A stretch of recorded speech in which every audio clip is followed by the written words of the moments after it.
I took this quite literally about thinking about working outside of a white cube. So a little bit about my practice. I'm a dancer and artist. I work mostly with choreography. This is one of the works that I have made in the past called An Occupation that was performed at Art Basel, Hong Kong.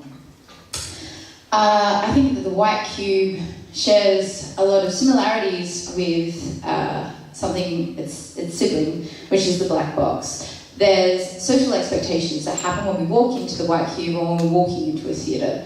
There's certain things that we do. There's certain things that I don't know how to place ourselves within things. And then the artist is the choreographer that helps to determine space, time, how we are, where we are. So tonight I'm going to talk, and these are the next slide and the next 5 slides, or 3 we saw before, are all past works. This work was from the Keir Choreographic award that was at Carriage Works, and this was called a Caltech Spectrum. Another one is from An Occupation, which is an inflatable that's used and started from a heart rate monitor around my body, which monitors my heart rate as it goes up and as it inflates, as it comes down it deflates, and it was a comment on labour. So tonight I'm going to talk about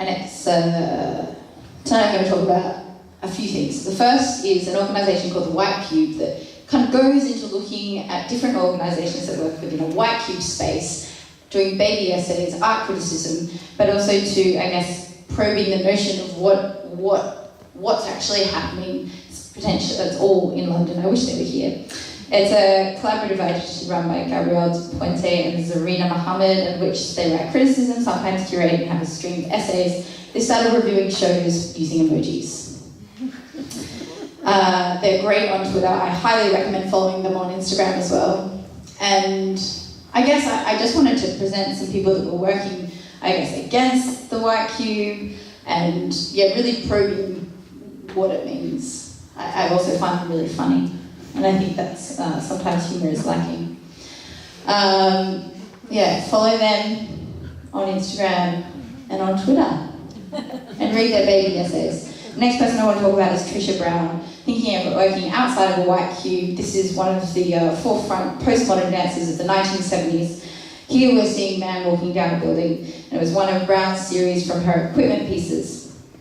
Key element of this work was its instructional nature. While choreography is arguably instructional at one level, the simplicity of Brown's instructions to walk down the side of the building place the emphasis on the act of movement rather than on this motivation of any kind or any narrative. Here we're seeing it reworked within a gallery, and I feel like when I have seen a lot of dancing galleries, this is a very popular move. It's to take the paintings off the walls and to prop people up to walk against it. Another artist that's working outside of the white cube is Hannah Bronte. Hannah Bronte is an artist based in Brisbane, and she's interested in the expected and changing roles of women today, and her explorations of this are deeply influenced by hip-hop and feminist protest culture. From personal interactions with Hannah, I can tell that she's an artist that thinks about the whole experience of how you're going to take in her work.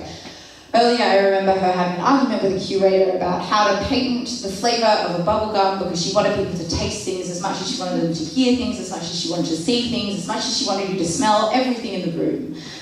She does a series called Fempress, which will be happening at Carriage Works as part of Live Works, which is a big fuck-off party, and I all recommend that you're there. Here we see me collaborating in a community which was meant to be a show that was going to be inside of a white cube, but it ended up being a music video that was done by Rumballara Football Netball Club in Shepparton, and these were my dancers. This is an excerpt from work that will be showing at Cement Fondue in January as part of a major festival.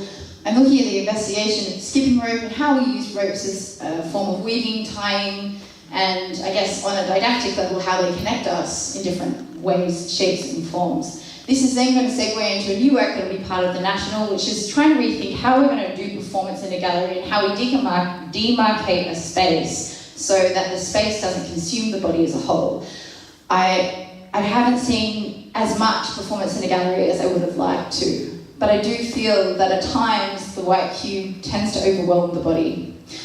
This is a picture of one of my favourite dance companies, Marrugeku. I think that if we're going to talk about working outside of the white cube, working in performance, working interdisciplinary, then really maybe we need to look at companies that have been doing it for at least 30 years. Marrugeku is a company that's based between Redfern and Broome. They've been going for 25 years, and this is an excerpt from their first work, Mimi, which gathered stories from the Northern Territory and Arnhem Land and put them outdoors. They toured extensively with this work all around the world.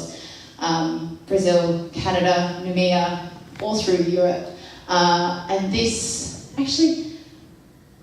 is my my first teacher's cousin of dance. This is another artist called Leah Lewis. She is an artist that works, I guess, in black boxes and really wants to probe what it means to have people inside of a space. And how do we go with the social functions of what a theatre provides, what a gallery provides, how do we mess with them, how do we play with them, how do we talk to audiences. This is a photo from her work, Minor Matter, which really looked at the expectations of how an audience is placed in a theatre, but also too about the projections of what we would put onto a black or brown body within a theatre space.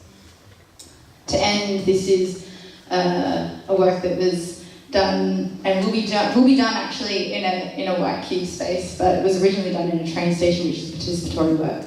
I think there's a lot to be learnt from dance and visual arts, and I don't think that it's a marriage that hasn't happened. I know it's happening, and it's happening all the time, but how can we better communicate these things across white cubes and black boxes?